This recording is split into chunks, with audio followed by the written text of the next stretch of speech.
All right, everyone. So here we are in Shelly. As you can see, this is the kind of sitting position.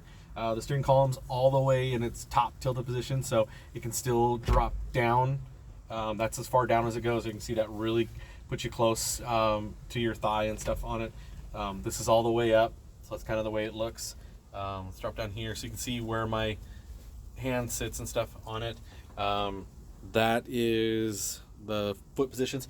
Now on these seats, they're the buckets, and like I said, they're the Amazon racing seats. They have their own rail slider system, and then they're mounted to the Crown Vic rails as well too. So, and that's kind of the height of it too. I wanted to be, where I wanted to be. Let me pull this close so you can kind of see. So I kind of measured because I wanted to be able to, drive comfortably and put your, elbow up here or out the window if you wanted to. So that's why I chose to put it on the sliders for the Crown Vic as well as the sliders that came with the seating as well too with it. So not bad. Gives you good height to it. As you see, my head sits right at the top of the seat on it. There's looking straight ahead. Almost actually there. This is right up against my nose, so you can see kind of what it looks like looking straight ahead and everything on it. Looking up at the mirror. So. But yeah, so that's where this one sits. Again, this is the blue truck. Shelly sitting over top of the Crown Vic chassis, as well as the dash and firewall and everything and floor and stuff onto it. I don't know, honestly, if you can put a bench seat in. I need to do some measurements to look and see. I've got a customer that's looking at doing that right now.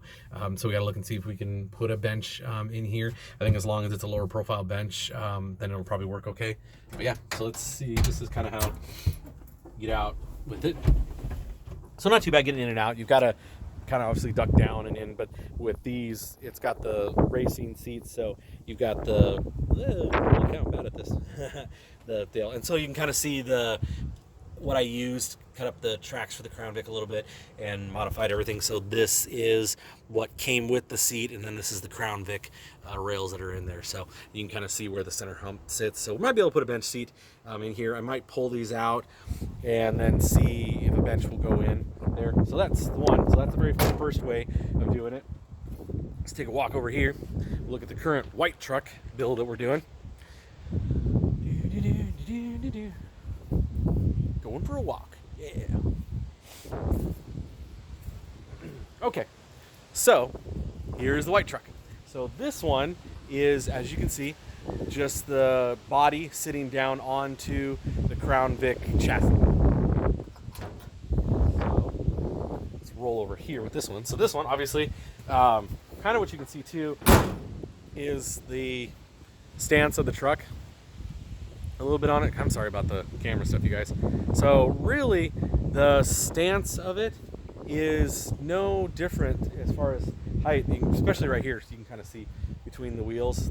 So that's just a fact. The blue truck is just 100% stock factory, and then that's the Crown Vic. Nothing suspension done, lowering. So you can see the wheels kind of sit the same way. So the way you're getting your drop, you can see the difference in the way the trucks sit on these is because you're kind of dropping the body down underneath of it. So let's roll in here. You'll see.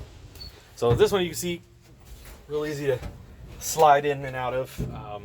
So with this one, we are using the truck dash and everything for it. Got the Crown Vic gauges in, and we're using the Crown Vic column. So it does get a little bit tight. So this seat right now, we are slid all the way back, as you can see, up against the the rearmost part that the seat can go to. So as you can see, not a ton of room.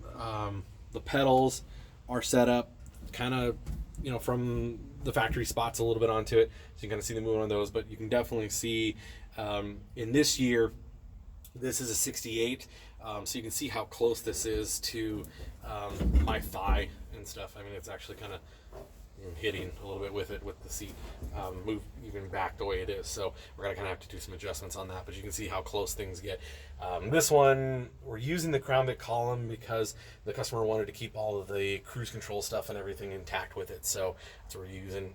The AC system has been grafted through. So this is kind of the difference on this one. I know you've seen the build video on this one, but this is kind of the way it looks when you're grafting everything through. So, and let's pull the door shut. So this one, same thing too. You're sitting nice and comfortable with your elbow up here onto it. But again, a little bit closer, and we're gonna have to modify some stuff with the steering. Let's see if we can move this all the way forward.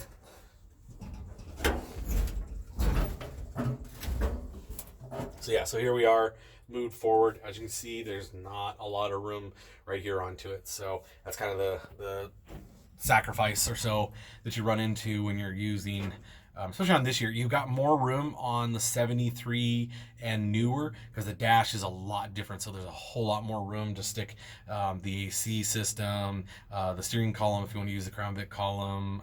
The gauge setup's a little bit different on it too. So definitely differences in each type of build and stuff onto it too. So back here is the blue North Dakota truck. So this just came in the other day. Pretty sweet little ride. Not sure which way we're going yet on this one. Got to go through and look it over. We might be doing it same as Shelly, where we're using the Crown Vic dash and everything and stuff with it, or we might be setting it on the body. So cool, nice little truck. So yeah, so that's the way that's going to go. The white truck I just showed you, that's the bed for it over there. If you've been following the build, that's what we're going to do next with it. Everything's on the trailer, as I said, and kind of in a state of disarray because we're got the house up for sale because we're getting a bigger shop. Yeah. We go 30 by 60 so we can start doing more stuff. So that's the way the two ones. The other way you can do it is putting the Crown Vic front end onto the truck chassis, and then either taking the Crown Vic rear end and put it on, Explorer, Ranger, or the independent rear suspension from T-Bird or Mustang or something like that with it. So a lot of different options. Do the air ride or do Andrew's coilover kit. Kyle from Outcast Outworks makes a lot of parts for the front suspension and stuff too. So a lot of different ways to do things. This one, if you follow the build it all on the white one, we've cut down the Crown Vic wiring harness for that one, thinned everything down, so that's the Crown Vic wiring harness that's been chopped up and made to work. At the other shop, we have a 74 F100 from California. That's got a complete Ron Francis wiring kit in it and Teletrix gauges in that one. And then, so we're going fully aftermarket on that one too, aftermarket fuel system and stuff onto it. But we're using the Crown Vic chassis and drivetrain, just making everything all standalone onto it. I'm looking at the options for what Holly has, like Hot Rod Garage did for their Crown Vic project. So I'm talking with Holly right now on what they've got available. So just trying to streamline this stuff and make it so that it's a lot easier, better to do. Doing the wiring harness for the Crown Vic is not horrible. It's just a lot of time and stuff on it, and it just leaves a lot of things open. You're reusing all that kind of stuff. If you use the Crown Vic wiring, nothing needs to be done with the PCM, so that is the advantage of that. If you do the Ron Francis wiring harness or some kind of independent one that relies upon the PCM, then you have to PCM, ECM, whichever way it's supposed to be. I don't honestly know, so I'm sorry if it's wrong. But the ECM needs to be flashed over, so you can do that. I'm also talking, speaking of the ECM stuff, with HP tuners right now to get lined up to get a hold of that kind of stuff so that I can do the tuning myself, either whether it's as basic as just unlocking all the emission stuff and the anti-theft junk and everything like that, or as far as actually doing some tuning stuff. Now obviously not dyno because we won't have a dyno tuning, but you can go through and do some fuel mixture ratios and all that kind of stuff, bump up some, change some shift points and stuff with it. So I'm talking with HP tuners on that. As I said, talking with Holly on their standalone, because their standalone wiring harness actually comes with its own PCM too, but I'm still trying to figure out with like the knock sensors and all that kind of stuff, cam sensors, bus sensors, all that kind of stuff. So we're just trying to figure out what the best way to go is, because you can use a Crown Vic harness, that's not bad. If you just want to do, a quick shop type build like this white truck is, that might be a good way to go. But you're kind of trading labor hours for just something that plugs in and go. Again, on the 74, this is the first time we're using the Ron Francis kit. So the guy that I've got doing it with me, he's really great at wiring. So he said everything lays out really nice. But we'll kind of see. It is nice that it's got the Ford connectors are already in place and stuff with it, but you do have to route. It's got like 50 miles of wiring, which is kind of nice because they give you versatility.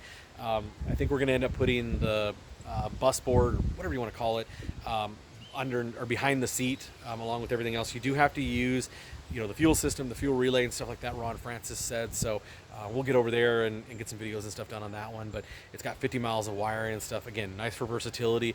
But if you're just not used to all that stuff and taking the time to map things out, Holly, from watching Hot Rod Garage and talking with them, you plug it in the firewall and you kind of go, whee, and it literally falls into place on where it needs to be. So there's also a company, Hotwire. I'm left a message with them, trying to get hold of them to find out what the options are, because I think for them, you actually send the harness and stuff away to them. They do all of it yourself. So just trying to figure out some more options, not just for me and for our shop, but for the rest of you guys that are out there too, on the Facebook pages and, you know, the YouTube and all that kind of stuff too. So yeah, so I think that's it. Like I said, real exciting stuff. Sorry you haven't had any videos. I apologize to Dan for not having any more work done on his truck. The Gator truck, as I listed, we really haven't done anything else with that, because, you know, we're trying to get crap cleans up so we can get the house listed. So it is listed, so we're ready to rock and roll. We're moving up in the world, getting a better shop, getting things serious here at Midnight Run Creation. So yeah, I think that's it. So later, guys. Thanks.